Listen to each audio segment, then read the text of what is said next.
சில அமினோ ஆசிட்ஸை நம்ம பாடியால் உற்பத்தி பண்ண முடியும்.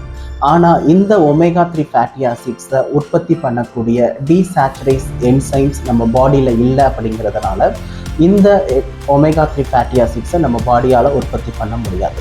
ஸோ தட் இந்த ஒமேகா 3 ஃபேட்டி ஆசிட்ஸ் நம்ம உடம்புக்கு தேவை அப்படின்னா இதை நம்ம உணவின் மூலமாகவோ இல்லை சப்ளிமெண்ட் மூலமாகவோ மட்டும் கொடுத்தா தான் நம்ம உடலில் போய் சேரும். ஹெல்த்துக்கு இந்த ஒமேகா 3 ஃபேட்டி ஆசிட் அப்படிங்கிறது ரொம்ப முக்கியம். குறிப்பாக மாரடைப்பு வராமல் தடுப்பதற்கு இந்த ஒமேகா 3 ஃபேட்டி ஆசிட் அப்படிங்கிறது ரொம்ப முக்கியம். இதயத்தில் இருக்கக்கூடிய செல் மெம்பரைன் பாஸ்போலிபிட்ஸை சப்ளிமெண்ட் பண்ணி என்ரிச் பண்ணுறதுனால வென்ட்ரிகுலர் ஃபிப்ரிலேஷன், சடன் கார்டியாக் டெத்தை இது குறைக்கும்னு சொல்லி பல ஆய்வுகளில் கண்டுபிடிச்சிருக்காங்க. ஸோ இந்த வகையில் இந்த ஒமேகா 3 ஃபேட்டி ஆசிட் அப்படிங்கிறது உங்கள் ஹார்ட் ஹெல்த்துக்கு ரொம்ப நல்லது அப்படிங்கிறத மைண்ட்